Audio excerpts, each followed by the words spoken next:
Voltamos então com o quarto bloco do Fluminense em Debate. Apenas com uma surpresa para vocês, nós teremos hoje, além do quarto, que já é excepcional, em função da presença do presidente do Fluminense, o Peter Simpson, nós teremos um quinto bloco, onde os internautas estarão fazendo perguntas pelo Twitter. Nós vamos transmitir essas perguntas para que o presidente possa respondê-las. Eu vou passar o microfone para o Edu Rocha, que ele está seco para fazer uma pergunta desde o bloco passado. Então, Edu, por gentileza, a sua pergunta para o presidente. Obrigado, Savioli. Presidente, a minha pergunta é a seguinte. Nós temos uma coisa que é única no Brasil, que nenhum clube tem. Você tem aí o São Paulo, com não sei quantos mundiais, brasileiros, Libertadores, fica essa briga de quem é o maior em função de títulos que aconteceram nos últimos 30 ou 40 anos. E o Fluminense tem uma história de mais de 100 anos que ninguém tem igual. Nós temos o estádio onde nasceu a seleção brasileira, onde ela ganhou seu primeiro título, disputou seu primeiro jogo, um clube que praticamente fundou o esporte olímpico, ganhamos a primeira medalha olímpica. O Fluminense tem uma coisa riquíssima que ninguém tem e que tem sido muito pouco explorada nas últimas décadas, eu diria. É um passado que ficou esquecido. Você não vê isso na discussão como os grandes feitos do Fluminense.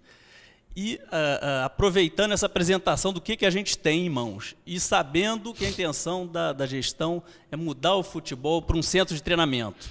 E o histórico Estádio das Laranjeiras, que está lá operacional há quase 100 anos, vai ser feito o que com ele?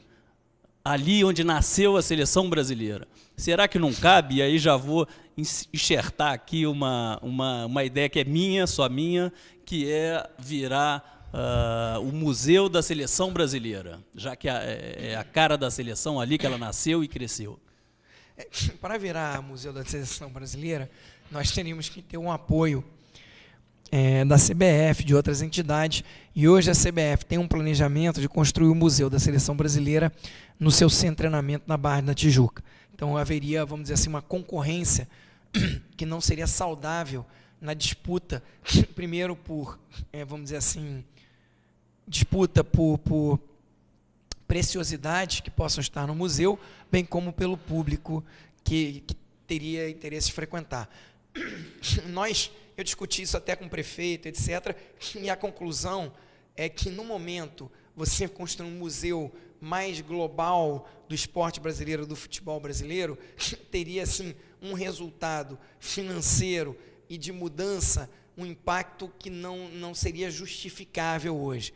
Mas a ideia da gente ter a nossa sala de troféus, ela começa a ser construída agora. Já tem o contrato fechado com a Ambev, nós estamos fazendo toda uma nova instalação elétrica para receber todo o material, e como vocês viram nas fotos, é um empreendimento assim que é moderno, sofisticado. Isso é o primeiro passo que vai tomar toda a área da biblioteca e toda a área da antiga sala de troféus.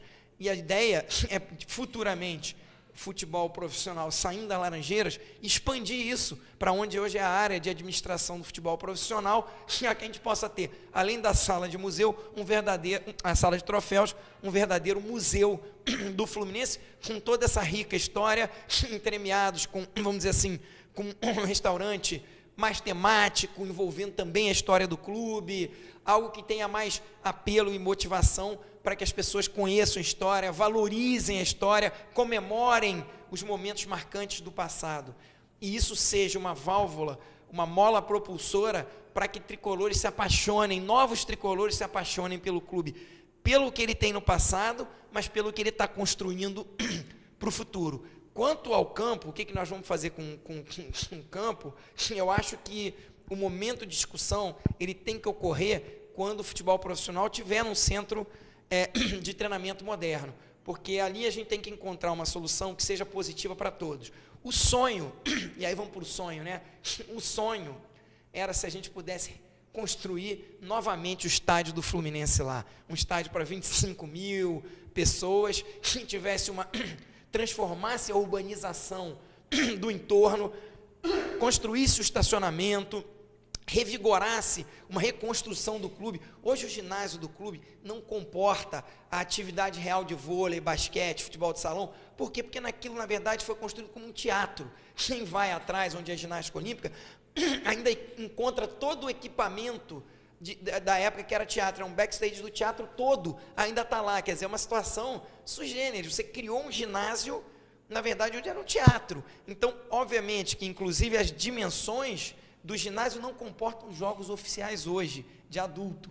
Então, tudo isso prejudica demais as atividades no Fluminense. E se a gente pudesse repensar no sonho, que seria um estádio funcionando, moderníssimo, que integrasse a sede histórica ao estádio, como é o estádio, por exemplo, do Boston, acho que é Red Sox, se eu não me engano, que eles pegaram o prédio antigo e construíram um estádio no entorno do prédio antigo, aproveitando, criaram como clubhouse, restaurante, os sócios assistem os jogos de dentro do prédio. É uma coisa excepcional, e que esse seria, assim, talvez o grande sonho. Existe um projeto para isso, presidente? Um equipamento desse na Zona Sul seria fantástico. Sabe por quê? A gente discute muito assim, vamos fazer um estádio, eu escuto falar às vezes lá em Duque de Caxias.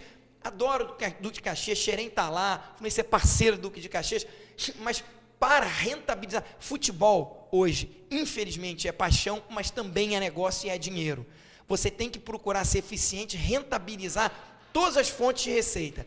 Se eu construir um estádio distante, onde está o centro econômico da cidade, o valor do ingresso vai caindo, porque o tempo, a distância, o investimento, o transporte para chegar, dificulta o processo de acesso do torcedor ao estádio. Se você constrói uma arena, ainda que não tenha os 80 mil lugares Maracanã, que vai ser, eu não sei com quanto ele vai ficar agora, mas vai diminuir em relação ao passado, se você constrói um equipamento na Zona Sul de 25 mil lugares, a renda per capita e tudo que você pode oferecer para o seu torcedor tem um interesse muito grande. Você pode ter os valores dos ingressos mais caros, os valores de tudo que se presta de serviço no entorno, em valores altos. Você pode ter uma renda per capita de alto nível, e eu tenho certeza que o torcedor tricolor ficaria encantado da gente conseguir mesclar a história do passado com um futuro moderno dentro das Laranjeiras.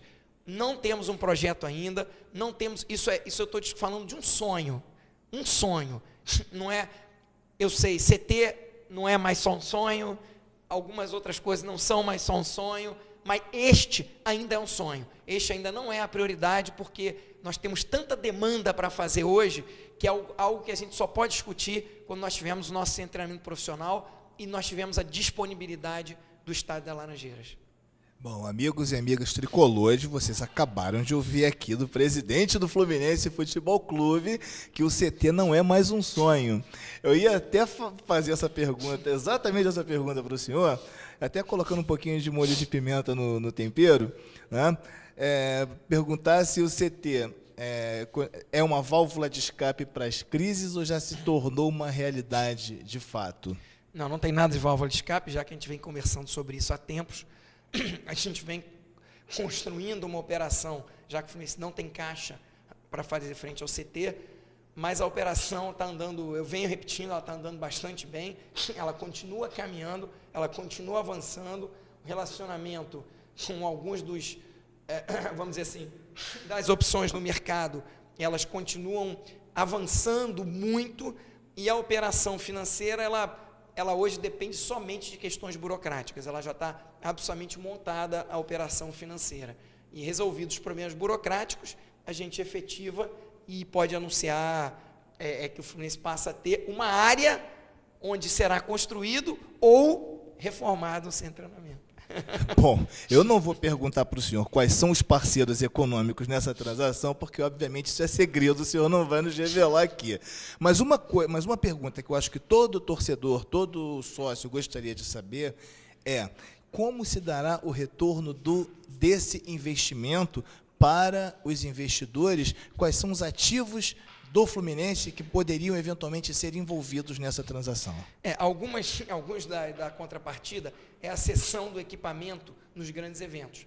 Esse tem um valor muito importante. A cessão do equipamento na Copa das Confederações, na Copa do Mundo, nas Olimpíadas e outros eventos que, porventura, você terá nesse período no Brasil, eu acredito que até a Copa América, se eu não me engano, vai estar no Brasil, entre a Copa do Mundo e a Olimpíada, se eu não me engano, né? Se alguém aqui, eu não sei se alguém aqui se recorda disso, mas provavelmente vai ter Copa América no Brasil, quer dizer, o equipamento será cedido nos grandes eventos, no qual quem for detentor da sessão pode desnegociar o aluguel para seleções que pretendam se instalar numa fase pré-Copa do Mundo, de preparação, inclusive aquelas que estiverem jogando na região, é uma oportunidade, mas também, por exemplo, ela é atrativa, porque dependendo da seleção que você escolhe, traz ela para o equipamento, ela traz um interesse de turistas muito grande para o Rio de Janeiro.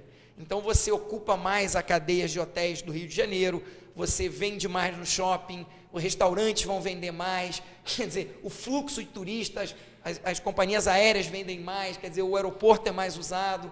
Então, assim, dependendo da seleção, se é uma seleção que corriqueiramente traz muitos seguidores para o Brasil para acompanhar a seleção, certamente é muito melhor que a gente tenha um centro de treinamento ou mais centros de treinamentos de ponta no Rio de Janeiro para receber esse contingente. Caso contrário, hoje, o lugar que tem melhores centros de treinamentos no Brasil, a gente sabe, é o interior de São Paulo. Para o Rio de Janeiro seria uma perda enorme se não conseguir oferecer centros de treinamentos de qualidade para a preparação pré-Copa do Mundo e durante os jogos que tiverem a Copa do Mundo. Então, volto a dizer, isso tem um valor muito grande, isso faz parte das contrapartidas. Outras contrapartidas podem ser contrapartidas sociais, outras contrapartidas é cessão para eventos corporativos e, principalmente, nós vamos estar usando alguns projetos de incentivo fiscal, cuja contrapartida envolve a participação de empresas privadas.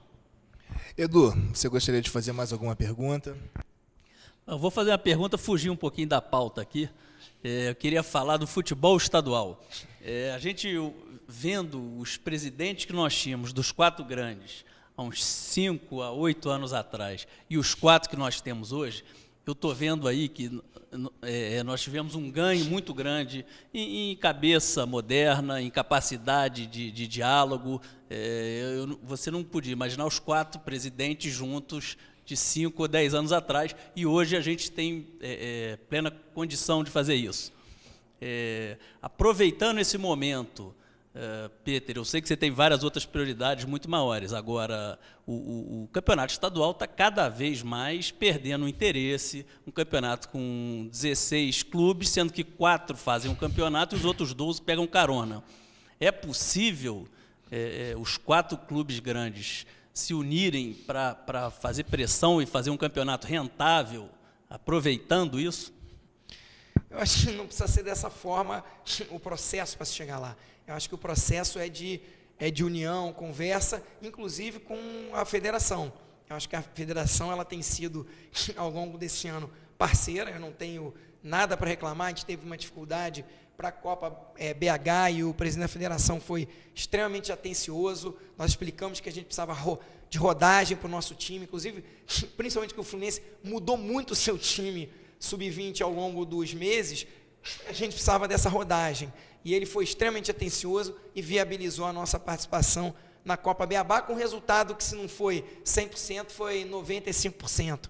Porque futebol de base não é para ser campeão, é para trazer jogadores para o time principal. Acho que essa que é a função primordial, é gerar grandes jogadores para o time principal. Então, Peter, eu vejo que, primeiro, os 4 já estão unidos, e o relacionamento dos 4 com a presidente da federação também é bom. O que acontece? Não é um processo que aconteça a mudança hoje. Primeiro, porque você tem uma regra, você tem uma questão legal de tempo que você tem que avisar da mudança do campeonato. Então, para o campeonato 2012, não há essa possibilidade no momento. Segundo, cada clube aqui tem tido outras prioridades cujas demandas tinham maior importância naquele momento. Então, e outra, o campeonato foi vendido para a Globo em 2010, já de 2012 a 2015. Então, assim, de certa forma, você vai ter que reunir os 4 grandes clubes, o presidente da federação e a Globo, para que a gente possa, junto, avaliar o que está acontecendo com o estadual, para que ele possa ser revigorado. Uma das coisas que eu acho que foi assim, que pareceu boa, mas foi ruim, e aí uma opinião pessoal, tá? É o fato de você ter um período, ter concentrado quase todos os jogos em estádios da capital, em grande estádio. Isso criou um esvaziamento do público muito ruim, tendo em vista que o estadual tem um benefício enorme. O deslocamento dos clubes para o interior do estado é fundamental. Você permite que o torcedor da região se ligue, fidelize ao clube, tenha grandes espetáculos. E a gente percebe que os jogos nos grandes estádios, o público é diminuto. Então não é ali que você vai resolver o problema. Eu acho que a gente tinha que avaliar, discutir, pensar muito em fazer um estadual realmente do interior, vindo para a capital nos jogos realmente que tenham uma situação, vamos dizer assim, mais semifinal e final. Você vê que São Paulo já trabalha nisso. Você já teve Palmeiras e Corinthians em Presidente Prudente, você já teve São Paulo e Palmeiras, Ribeirão Preto. Talvez seja a hora da gente acordar. A gente já tem 2 estádios de qualidade no interior, Macaé e Volta Redonda. Eu fui aos 2, são estádios que realmente dão um prazer enorme de frequentar. Então, talvez pudesse fazer um trabalho para melhorar alguns outros estádios, a gente tem a possibilidade de jogar em 4, 5 lugares no interior. Seria um negócio muito positivo e resgataria um pouco do espírito do estadual, é a minha opinião. Até porque o torcedor da capital não aguenta mais ver algumas partidas, né, com adversários inexpressivos e conseguiram em determinado momento, nos últimos, vamos dizer, uns 2 ou 3 anos atrás, conseguiram fazer um campeonato, acho que com 10 clubes, ou 12 clubes, e estava até, de certa forma, rentável. E depois conseguiram piorar, botaram 16 clubes, bagunçaram a coisa toda. Mas, enfim, amigos e amigas do Fluminense em Debate, nós voltamos em seguida com as perguntas dos internautas.